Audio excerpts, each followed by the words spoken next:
ہم نے اپنے آپ کو جس جگہ پھنسا لیا ہے، اس سے نکلیں گے کیسے؟ نہیں ہے تو بڑا مشکل کام، بیکاز ظاہر ہے ہم دونوں طرف سے مار کھا رہے ہیں نا. ایک طرف ہم نے انفلیشن اتنا بڑھا دیا ہے، ڈبل ڈیجٹ کی تو ٹیکس فیلئر کر لی ہے، انفلیشن بڑھا لی ہے، اور دوسری طرف سے ہم جو اکانومی کا اس کو سلو ڈاؤن اور کرتے جا رہے ہیں. سر ٹیکس والوں کے اوپر آپ بتا سکتے ہیں مجھے کہ کوئی دنیا کا ایسا قانون ہے کہ ٹیکس کا ایک نوٹس جائے اور اس کا اکاؤنٹ فریز کر کے اس کے اکاؤنٹ سے انکیش کر کے پیسے اس کو ہیرسمنٹ کر کے لے آئیں اور پھر بھی 500 ارب کی شارٹ فال ہو؟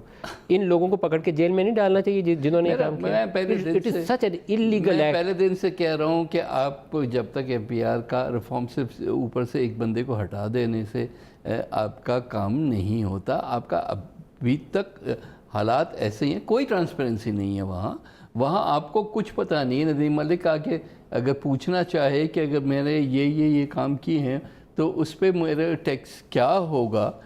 150 ارب کے ٹیکس ایکسپورٹر کے ریفنڈ روکے ہوئے ہیں. ایک طرف ڈیویلیو کر رہے ہیں کہ برآمدات بڑے، ادھر سے ریفنڈ روکے بیٹھے ہوئے ہیں. ریفنڈ تو اس لیے روکے ہوئے ہیں کہ پیسہ نہیں ہے تو پھر تو قوم کو دھوکہ دے رہے ہیں. یہ تو نمبرز ابھی تو ایکچوئل نمبرز جب آپ دیکھیں گے تو these numbers are pretty out.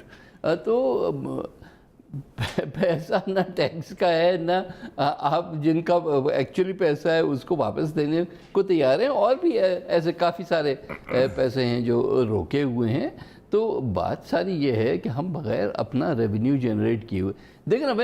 یہ حکومت جب سٹارٹ ہوئی صرف کرنٹ اکاؤنٹ کا ایشو نہیں تھا، فسکل ڈیفیسٹ کا اتنا ہی بڑا ایشو تھا. ہم نے بالکل ہی اس طرف دیکھا بھی نہیں. ہم نے 3 بجٹ دیے اور تینوں میں کوئی بھی اس کے لیے کام نہیں کیا.